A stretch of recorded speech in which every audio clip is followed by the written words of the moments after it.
Salam damai sejahtera buat kita semuanya.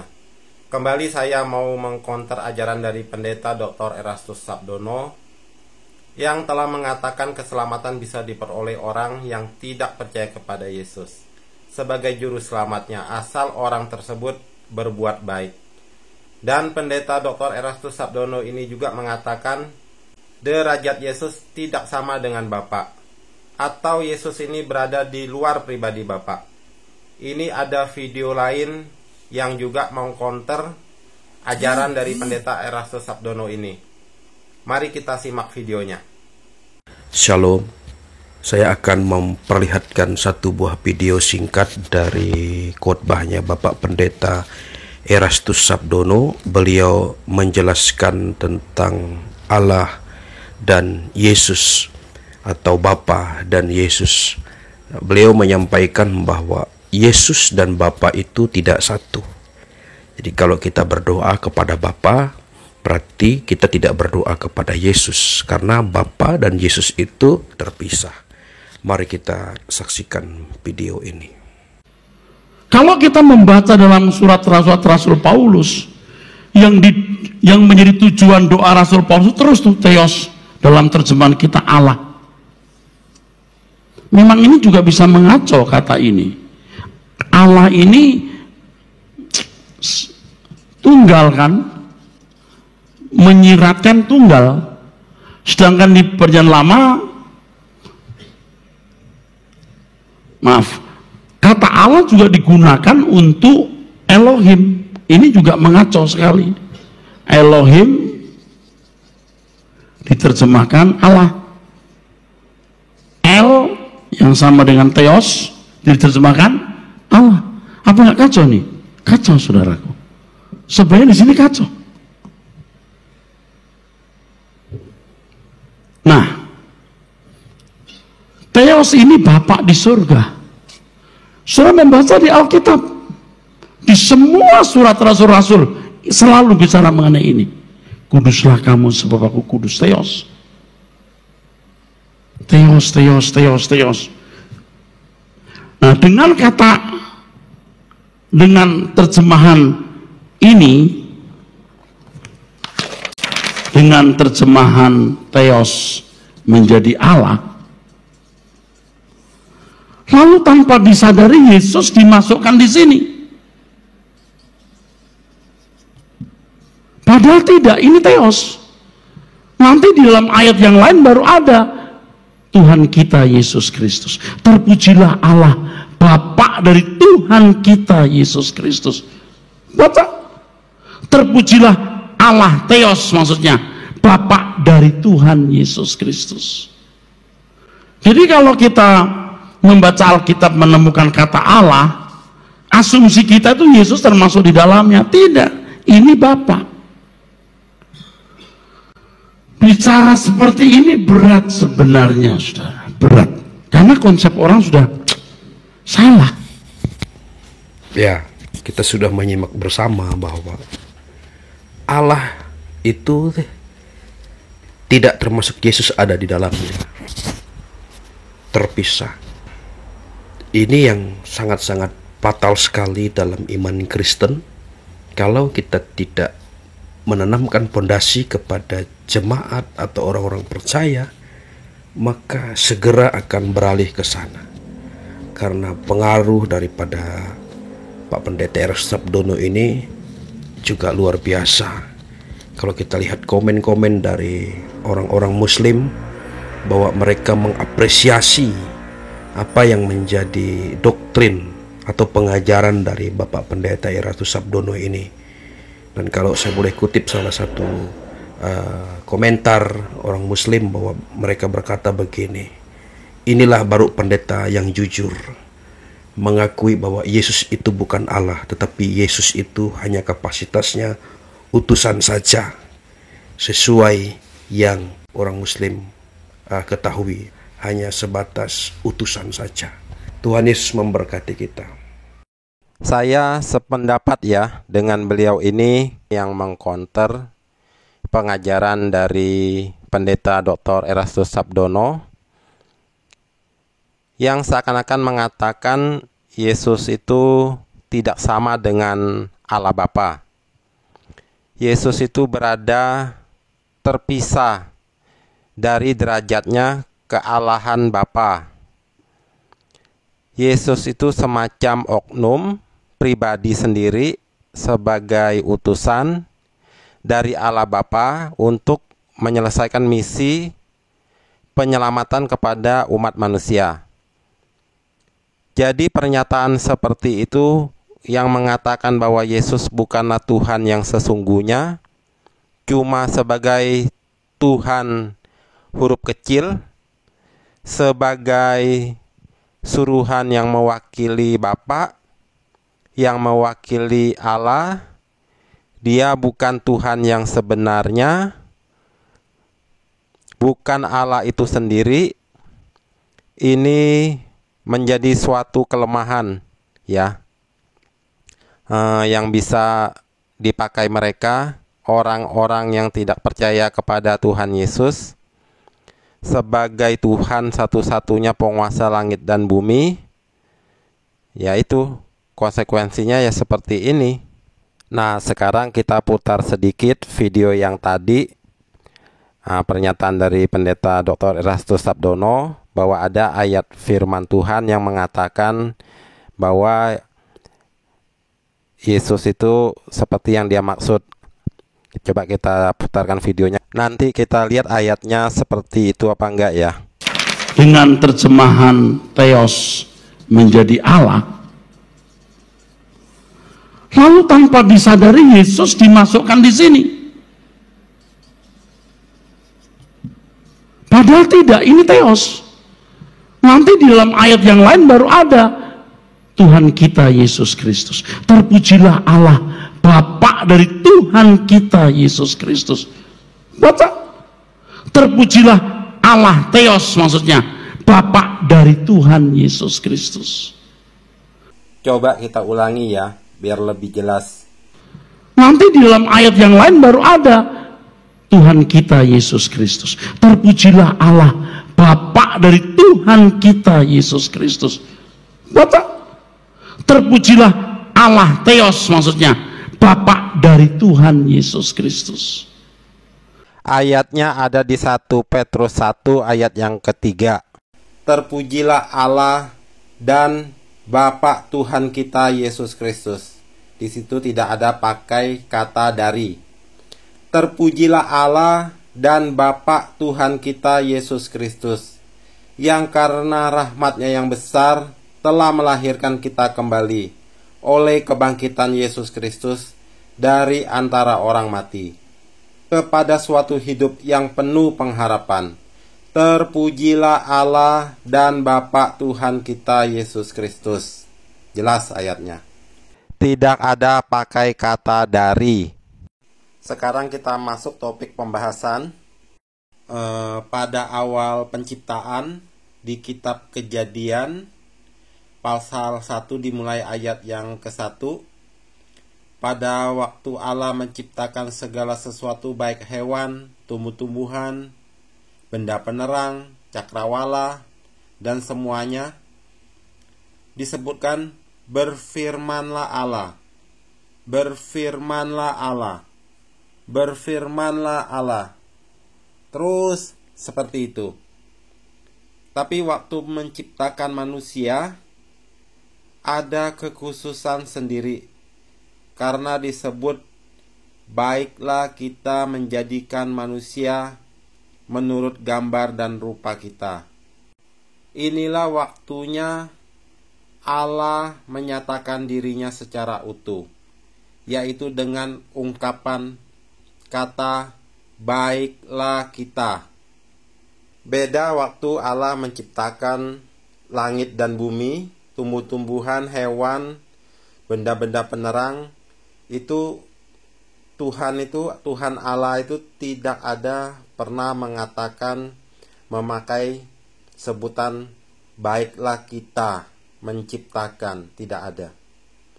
Tapi waktu giliran manusia diciptakan, baru Tuhan Allah itu mengungkapkan identitasnya dengan kata kita. Terus apa kekhususannya untuk menciptakan manusia dengan pakai kata kita itu? Kita baca di Kejadian 1 ayat 26. Berfirmanlah Allah, baiklah kita menjadikan manusia menurut gambar dan rupa kita, supaya mereka berkuasa atas ikan-ikan di laut, dan burung-burung di udara, dan atas ternak, dan atas seluruh bumi, dan atas segala binatang melata yang merayap di bumi. Mengapa pakai kata kita? Karena manusia diciptakan punya kekhususan sendiri, yaitu diciptakan menurut gambar dan rupa Allah. Itu ya. Kenapa harus pakai kata kita? Karena melihat masa depan. Allah tahu apa yang akan Dia perbuat di masa depan, yaitu dari pribadinya akan menjadi manusia. Makanya disebut kita. Karena waktu penciptaan manusia yang adalah menurut gambar dan rupa Allah itu akan dimanifestasikan, diwujudkan rupa Allah itu menjadi sebagai manusia juga. Karena manusia itu adalah cerminan dari Allah yang diciptakan seperti gambar dan rupa Allah. Karena segala sesuatu diciptakan dengan Allah berfirman, Allah berkata-kata, dari yang tidak ada menjadi ada. Dengan suaranya Allah menciptakan dari yang tidak ada menjadi ada. Dan suara itu, firman itu adalah pribadi Allah sendiri. Suara Allah adalah keluar dari mulutnya Allah, dari pribadi dirinya Allah sendiri. Firman Allah, suara Allah itulah yang menjadikan segala sesuatu dan diciptakan, karena suaranya itu berkuasa, menciptakan dari yang tidak ada menjadi ada. Dan sekarang suaranya Allah itu, firman-Nya itu menjadi manusia turun ke dalam dunia. Di Yohanes 1 ayat yang ke-1 itu pas klop dengan kitab Kejadian waktu penciptaan manusia. Kita baca Yohanes 1 ayat yang ke-1 sampai ayat yang ke-3. Pada mulanya adalah firman. Firman itu adalah perkataan Allah. Firman itu bersama-sama dengan Allah. Firman itu suara Allah itu, perkataan Allah itu adalah bersama-sama dengan Allah, ada di dalam diri Allah. Dan firman itu adalah Allah, dan suara Allah itu adalah Allah. Seperti saya bicara ini, suara saya ini adalah saya, ya kan? Tidak terpisahkan. Suara saya, perkataan saya mewakili pribadi saya secara utuh, sepenuhnya. Begitupun firman Allah, perkataan Allah mewakili Allah sepenuhnya. Makanya firman telah menjadi manusia. Dia adalah dilahirkan dari Allah, keluar dari Allah, dan disebut sebagai anak tunggal Bapa, anak tunggal Allah, penuh kasih karunia. Karena dialah yang mewarisi seluruh kepenuhan Allah, ya kan, sebagai ahli waris satu-satunya. Segala yang Bapa punya, Dia punya. Aku dan Bapa adalah satu, kata firman itu, kata Yesus itu. Yesus yang telah menjadi manusia, Dia itulah firman Allah. Makanya disebut kudus, yang kudus dari Allah, Yesus itu. Karena Yesus itu Firman itu adalah suara Allah, pribadi Allah sendiri, bukan manusia yang diciptakan. Firman menjadi manusia. Yesus berbeda dengan para nabi. Kalau para nabi tugasnya menyampaikan firman Tuhan, firman Allah. Mereka adalah perantara, penyambung mulutnya, suaranya Allah, suaranya Tuhan. Makanya para nabi kalau menyampaikan firman Tuhan akan selalu berkata, beginilah firman Tuhan, beginilah firman Tuhan. Tapi kalau Yesus beda dengan para nabi, karena firman itu ada di dalam diri dia sendiri. Makanya kalau itu dia selalu berkata, aku berkata kepadamu, aku berkata kepadamu, aku berkata kepadamu. Karena firman itu adalah dia sendiri. Perkataan Allah itu adalah dia sendiri. Seumpama contoh, saya punya bos. Terus bos itu telepon. Suara yang saya dengar itu adalah suara bos saya, mewakili bos saya secara penuh. Padahal itu hanya suara. Nah, Yesus itu adalah firman. Firman Allah, suara Allah. Jadi kepenuhan Allah ada di dalam diri dia. Dia berkuasa. Dia bukan diciptakan, malah dia yang menciptakan. Karena dia firman. Dia keluar lahirnya dari Allah, makanya disebut anak tunggal, satu-satunya. Tidak ada ahli waris yang lain, hanya Yesus satu-satunya yang diberi wewenang kuasa. Makanya waktu Yesus setelah bangkit dari kematian, dia berkata, segala kuasa di surga dan di bumi sudah diberikan Bapa kepadaku. Karena dia ahli warisnya, dia satu-satunya, tidak ada yang lain yang mewarisi segala kepenuhan, kuasa, kemuliaan, kehormatan Allah Bapa. Itu dia yang mewarisinya, yaitu Yesus. Mengapa waktu penciptaan manusia ada kata, marilah kita menciptakan manusia menurut gambar dan rupa kita. Seperti yang tadi di awal saya bilang, karena Tuhan melihat masa depan, dia tahu apa yang akan dia perbuat. Dia menciptakan manusia menurut gambar dan rupanya, maka dia akan datang. Firman-Nya itu menjadi sama seperti manusia. Itu ya. Dia menjadi sama seperti manusia.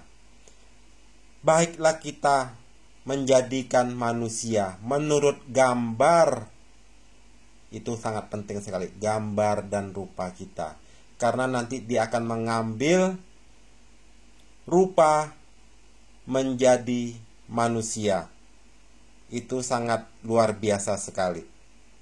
Masihkah kita menyangkal bahwa Yesus itu di luar Allah? Yesus itu bukan termasuk Allah? Kita baca di Yesaya 44 ayat yang ke-6. Beginilah firman Tuhan, Raja dan Penebus Israel, Tuhan semesta alam. Akulah yang terdahulu dan akulah yang terkemudian. Tidak ada Allah selain daripadaku. Ini adalah firman Tuhan di Perjanjian Lama. Ini sebelum Yesus dilahirkan di dunia. Ini adalah perkataan Allah Bapa, perkataan Tuhan sendiri, yang Yesus belum menyatakan dirinya sebagai manusia. Ini adalah perkataan yang komplit. Beginilah firman Tuhan, Raja dan Penebus Israel. Jelas itu, Penebus Israel. Yesus adalah juru selamat, mengorbankan dirinya di atas kayu salib, mencurahkan darahnya untuk menebus dosa manusia. Jelas ini. Tuhan semesta alam diperkuat Akulah yang terdahulu dan akulah yang terkemudian. Tidak ada Allah selain daripadaku. Akulah yang awal dan yang akhir, artinya. Akulah Alfa dan Omega. Jelas sekali ya.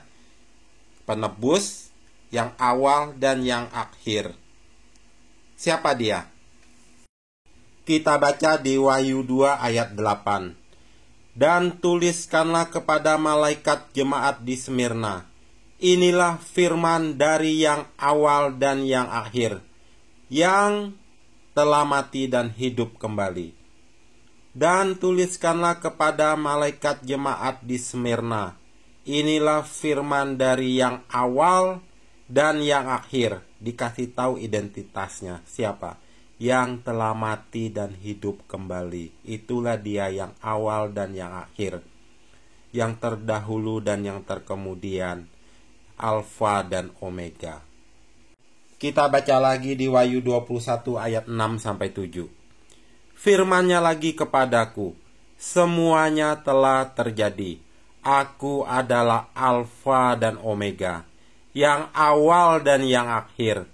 Orang yang haus akan kuberi minum dengan cuma-cuma dari mata air kehidupan. Barang siapa menang, lihat nih, ia akan memperoleh semuanya ini. Nah, ini nih kuncinya. Dan aku akan menjadi Allahnya, dan ia akan menjadi anakku. Luar biasa. Komplit. Perjanjian lama dan perjanjian baru harus komplit menyatu. Firman Tuhan disingkapkan luar biasa untuk kita bisa mengertinya. Kalau kita masih belum bisa mengertinya, memahaminya, berarti kita mengeraskan hati, menutup mata rohani pikiran hati kita untuk kebenaran firman Tuhan ini. Semoga orang yang mau mencari kebenaran Tuhan bukan mencari kebenaran dari pengajaran yang bertentangan dengan firman Tuhan, yang selalu mati-matian membela, maka orang itu akan tertutup, tidak akan tersingkapkan, walaupun firman ini sudah dijabarkan dengan begitu jelas. Roh Kudus akan menolong setiap kita untuk memahami firman Tuhan lebih jauh, lebih dalam, lebih mengerti lagi. Amin.